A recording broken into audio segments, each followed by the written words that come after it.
Wait. It's coming up. Wait. Hold on.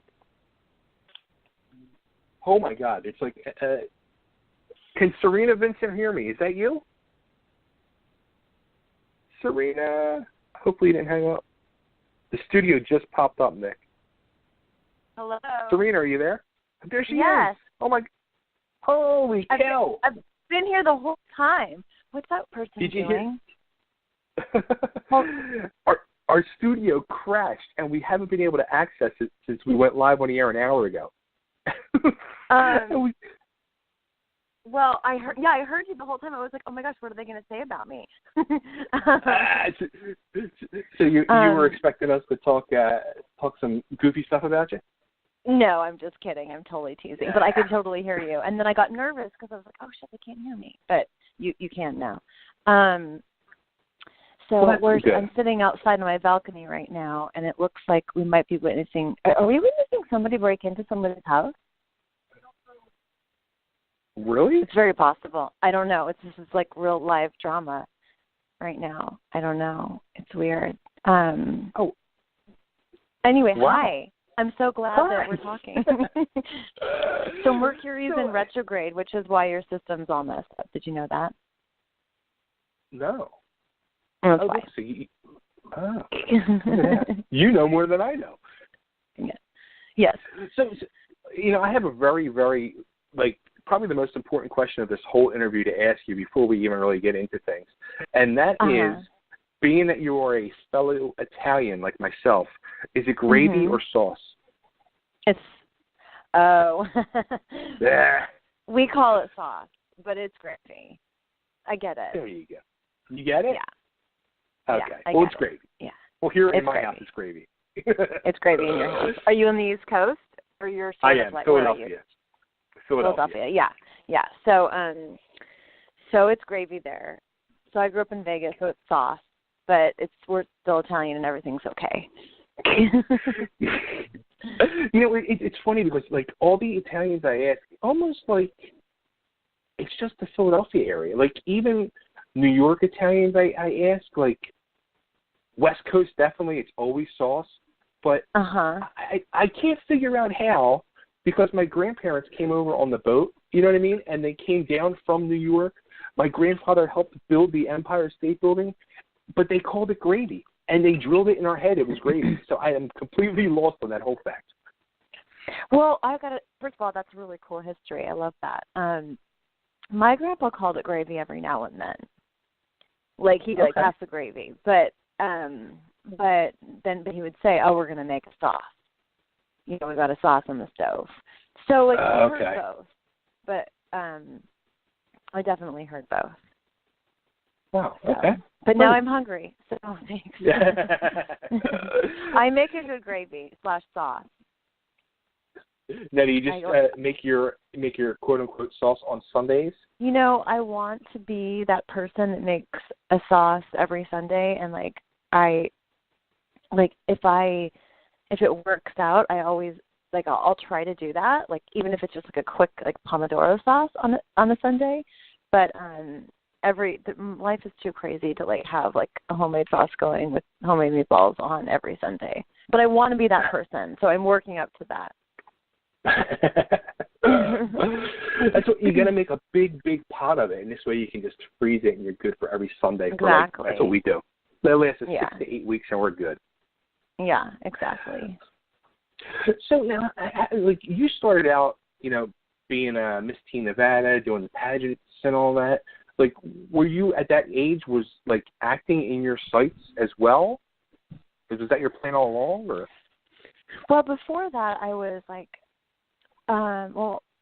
I was in a theater group when I was a kid. It was called the Rainbow Company, and it was in Las Vegas. And so it was really cool. You had to they did 6 shows a year, and you had to audition for every show, for every play, every musical. And if you didn't make it in as a cast member, then you built the set, you ran a light board, you made the costumes thing. So I was a part of this group, and I learned so much about, obviously, theater, but not just acting, but behind the scenes as well. So I just loved it, you know, and it was like the real deal. Like tech rehearsals, I was there for 14 hours and I was 12, you know. It was like a job, except you didn't get paid. Right. So I did that, and then I was in Sound of Music when I was 16 in high school. There was like this big outdoor theater company. I think, I was like 12 or 13, and I was in Annie. And that's like a big, you know, just a theater company outside of Las Vegas. People, it was really cool. So I did that, and then I did some commercials, some modeling, the kind of modeling that happens locally in Las Vegas. And so it was like in me, my blood, to like, I wanted to pursue acting and like for real. But I didn't know how to go about doing that. You know, I didn't know anybody in LA. My parents were not interested in like having me audition for real stuff. They were like, I had to finish school first, you know. So I moved to LA when I was 18, and I didn't know anyone. I didn't have any money. I started college, and then like 2 weeks later, I had an agent, was auditioning, and like booked a movie. Like it just like happened. It was crazy. So at that point, did college go out the window? Mhm. I remember the first movie I did. It was like midterm. So we shot in Big Bear, California. So I was like missing classes, but then it was midterm. So I would shoot all night on a night shoot on this movie, and then get in my car at like 4 in the morning, or 5 in the morning, and drive back to LA for an 8 a.m. class, take a midterm, and then drive all the way back up to Big Bear, and then like shoot the movie again. It was nuts. It was nuts. And then I booked Power Rangers. After that, and I had to stop school because that was my full-time gig. Now that was just a game changer. Power Rangers? Yeah. It was. I had a series. It was rad. It was a game changer. I mean, I feel really blessed. I feel really lucky. Like, I didn't know anything. I don't know what the heck I was doing out here. You know what I mean? But at the same time, it was like that beginner's mind. Like, ignorance is, like, I didn't know that I didn't know. So I was just like pure and true to the character and like eager to learn. And I feel like that really helped me book jobs. Right. I wasn't trying to, like, now everything's different. People are like trying to be famous. And I was just like, wanted to make sure I was like the best actor I could be. I just wanted to book the job. The scary part too is like probably something that probably wasn't that big then, or you wouldn't have realized then, but it kind of like sets you up with like a full-time job now where you can do like the convention circuit because people love that Power Rangers and like it's always a big thing at the Comic-Con. Oh my God, yeah. Well, first of all, there was a time when I was doing conventions for like Not Another Teen Movie and Cabin Fever. I was pushed into like that pinup magazine world from Not Another Teen Movie, that kind of a thing. And then so I was doing shows for that, and then the horror shows for Cabin Fever. Nobody knew. Nobody even talked about Power Rangers. It just came back with like a vengeance, and now it's a thing. And now other Rangers do conventions, and it's like a whole thing now. But I would say for the first 5 years of doing conventions, that barely anybody talked about it. Holy cow! So it's really come back because they re-released all the episodes on Netflix and stuff like that. So, anyway, I'm really grateful and like grateful for that. Cringe at all though when you see those old Power Ranger shows? Do I cringe when I watch them? What are you trying to say?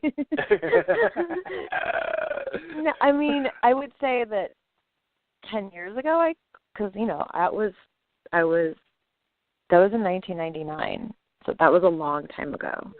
So right. 10 years ago, I would kind of cringe, but now, almost 20 years ago. I'm like, no, I was so cute. And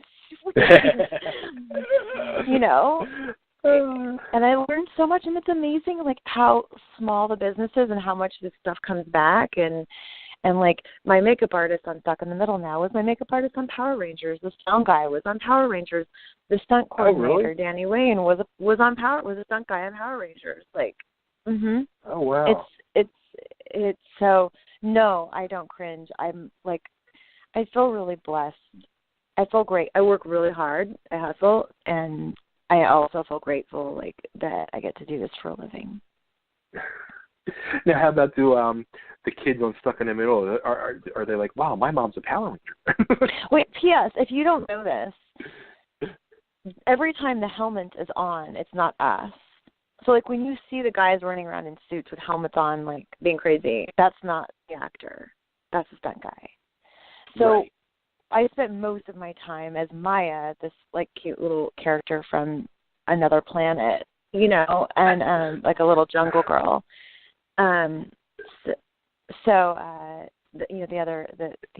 guys doing, you know, backflips or stunt guys. But yes, that did win me points. It also helped me get the job, because there was an executive at Disney that hired me on Power Rangers. Okay, 20 years ago or so, there was an executive, that one of the head writers and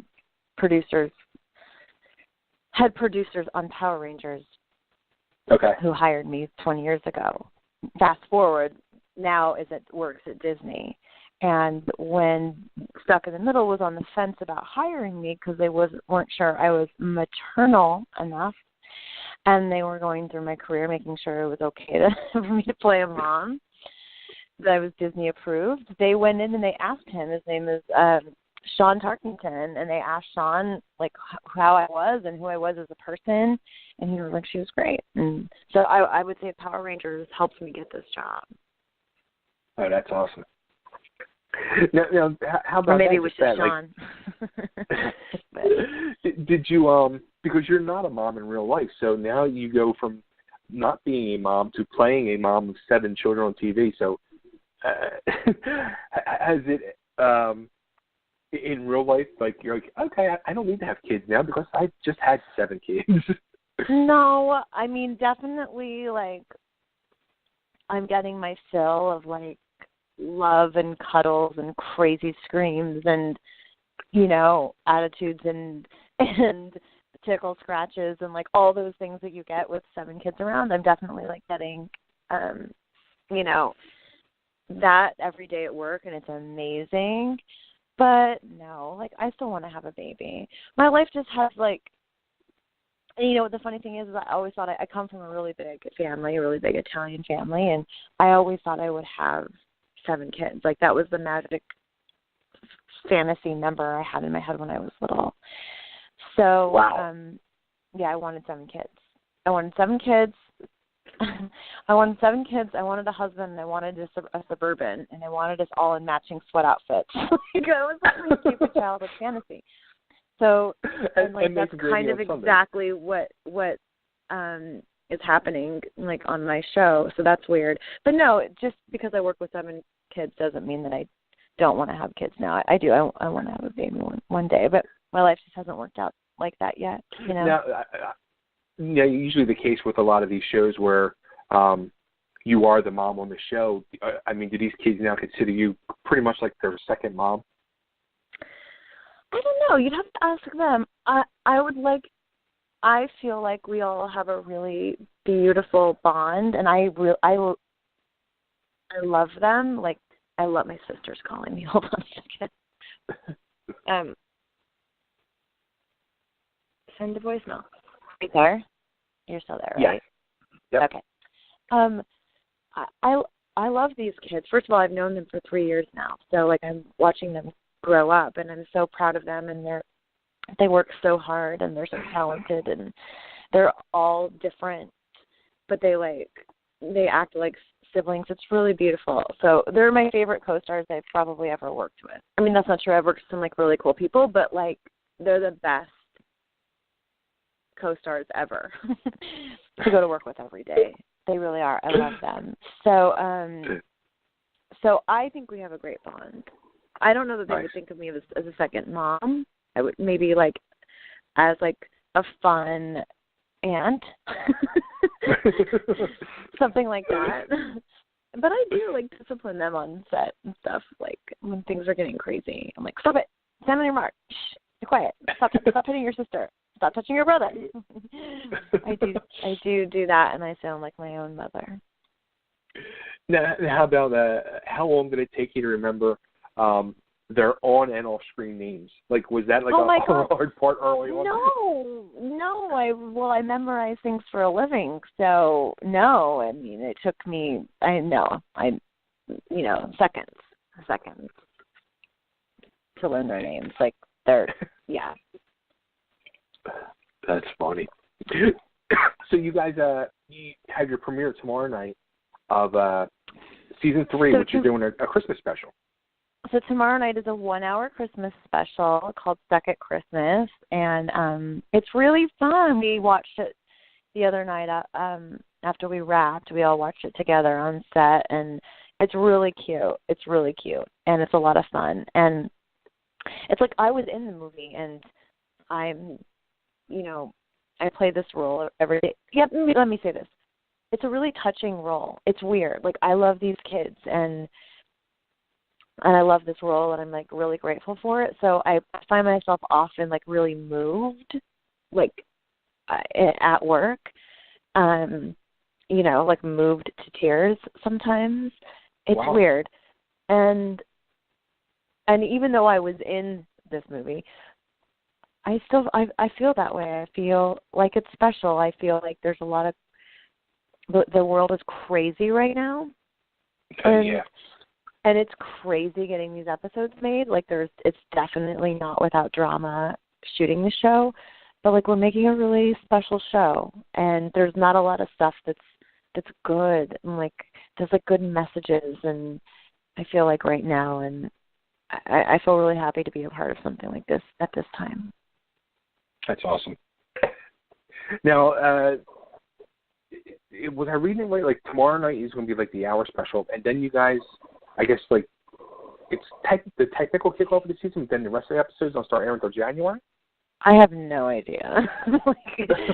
I don't know. They don't. Like I got an email last night from Disney with like stuff to post, like for tomorrow, for today. So like we don't know until like the last second. They have a whole plan, but we don't really know what it is. So it's going to air, and we're going to keep shooting, and they're going to release the episodes as like it makes sense for Disney. Oh wow! Yeah, that sounds very like on edge. Well, yeah, except that like because we're so busy working and shooting,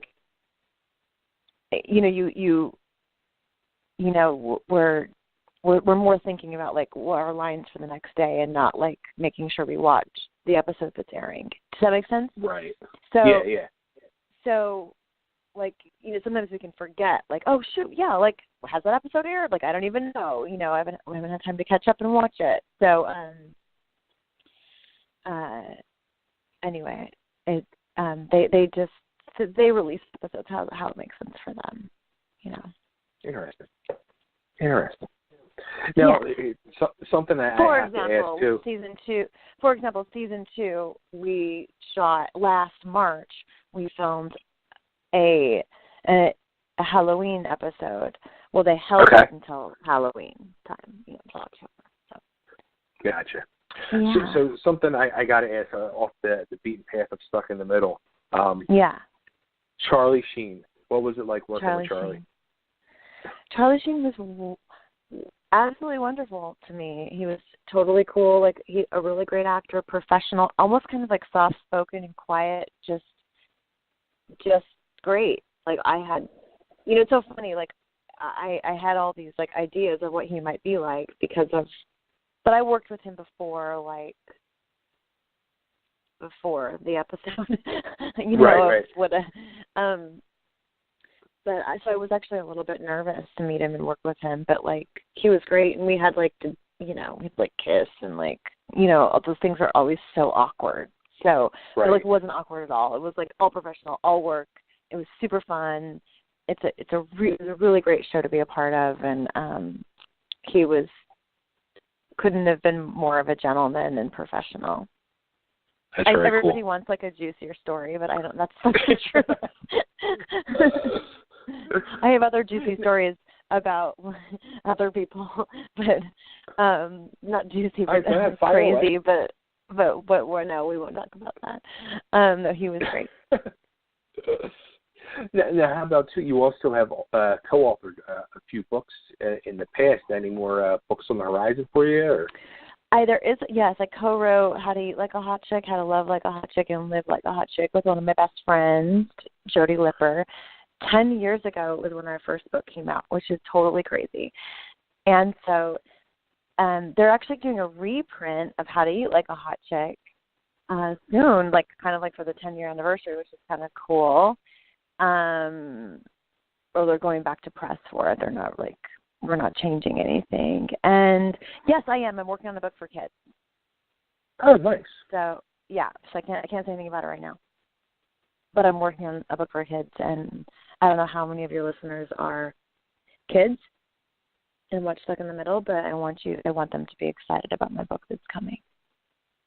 So it kind of sounds like the whole Stuck in the Middle world in Disney World has kind of like changed your career path a little bit. It has, in a really good way, because, I mean, I and my agents were like looking to, you can't, you know, I did a lot of horror movies. I did a lot of like racier, edgier roles. Right. But you can't do that forever. Like, right. You know what I mean? Like, you can't. So you need to eventually, as you age as a woman, be able to like make the shift in playing a mom and playing different kinds of things. You know, cops, lawyers, whatever it is, right? And so I couldn't even get an audition to play a mom. I literally could not get an audition to play a mom. I had commercial agents that wanted me to go out for mom roles, and I didn't. I couldn't book any of them because I didn't look like the typical mom commercial, whatever, and so they just dropped me. It didn't work, you know? So, but then I got this, and it was for a mom of 7, and as I said before, I had come from a big family. I love family, and it felt perfect for me, and I had a really strong feeling about it, and then I got it. But so I was seeking something more family friendly, just because as an actor, you need to kind of to keep your career going. You got to be able to do more than just like one thing, you know. I love comedy. I love horror. I love it all. I want to do it all. I don't have to choose. So this was great because it's.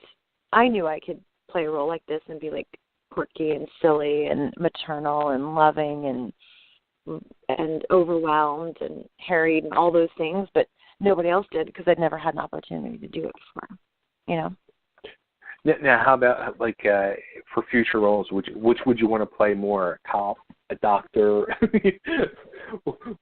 Which route would you want to go? Do you want to end up like on the Chicago PD series, Chicago Med? I'd love a Chicago PD series. If Chicago PD, if you're listening. Yeah, I'd love to play a cop, a lawyer. Yeah, I've gotten to spend some time in courtrooms, and that's a really interesting just job to have. So it'd be interesting to get into that. I have a Lifetime movie coming out called The Killer Work Wife. I don't know when it's coming out, but it will be out eventually. So that was, you know, I just did that this summer. So it was kind of fun because I've been used to playing Susie Diaz, and then I went back and played like a crazy psychopath stalker chick. So that was fun. Oh, that should be interesting. Good old Lifetime. Yeah. What did you say? Good old Lifetime. Good old Lifetime. With the crazy, and what's that? The Killer Work Wife. Interesting. Yeah. I did not say yes to the movie with that title. I said yes to the movie when it was called Infatuation, and then they changed the title. Whatever. Oh, okay. So like, what happened? Do you like say anything to him? Like, yeah, what are you doing? Why would you do that? When they changed the title? Yeah, they do it for like money reasons. And It's annoying, but they do. Yeah. It's all about the money in the end. It's all about the money. Yeah. Yep. Wow. Okay. So tomorrow night, big night, Stuck at Christmas season 3 premiere. Stuck in the middle. Stuck at Christmas, 1 hour special Christmas special. It's so fun. If you have kids or nieces or nephews, or if you just want to watch a fun Christmas special, it's really fun. Nice. Now, how about you? Yeah. Any big Christmas plans this year? Just family. Christmas is Nice. about family. So, and pasta. We are, as a fellow Italian, I'm sure you know, Christmas is not Christmas, it's Christmas Eve, right? So Absolutely. we'll do our big Christmas Eve Italian dinner, and I'm excited. Yeah, spend time with family, cousins, nephew, siblings. That's awesome. Love. Now, do you do the whole Love. big 7 fishes? My grandma, we used to call her Nani, used to do the 7 fishes, but we don't because we suck. No, we still make homemade pasta, homemade sauce, everything homemade, and then we just do like a really great shrimp appetizer. That's what we do. So that's what it's morphed into. Hey, that works for me. Yeah. I'm all good with that. Do you do the 7-course fish, the 7 fishes? No, we don't either. And it's weird. Like, no, I don't even know because actually both my parents died when I was young. But from what I was told, my God, are you serious? How old were you? My father died when I was 4, and my mom when I was 18. Your father died when you were 4, and your mom 18. Oh, how old are you now? 47. Oh my God. Wow. Yeah. That makes me sad. That's why I'm in therapy every week, and I'm proud to admit it because it helps. Good it definitely therapy. helps. Therapy is good. Yeah. Wow. Absolutely. But it's weird because I was told for some reason my father didn't like seafood in the house. So growing up, I never really ate seafood until I got married, and now I eat it. I'm like, what was the problem? I don't know. Right. Yeah. Yeah. I've heard that before. Yeah. My dad didn't like it either. Yeah. I don't know, but I'm glad that you're married and eating seafood. Absolutely. Cool. Well, Cerina, thanks so much for doing this, for calling in, and thank you. Happy you have a great ratings tomorrow night, and with the season and an amazing holiday, and hopefully you're not out there with the fires or nothing. Oh yeah, we're close to the fires, but it's okay. Everything's safe now. Well, I'm safe. Other people lost their homes, and it's devastating. But and firefighters are still working. But thank you. Yeah. Yeah. Love that way. Yeah. All right. Well, thank you so much. I appreciate it. Thanks, Cerina. Before I let Merry you go, Christmas. Yeah. Merry Christmas to you. Can you just cut a quick ID for me too? This is Cerina Vincent, and you're listening to Totally Driven Radio. Hi, it's Cerina Vincent, and you're listening to Totally Driven Radio. Awesome. There's my Christmas present. Thanks so much, Cerina. Thank you. Bye-bye. Bye. All right, there she goes, Cerina Vincent. Check her out tomorrow night on the Disney Channel. Stuck at Christmas. Check it out. Nice little holiday show for the family. Have the kids with you. Enjoy it. Now let me see.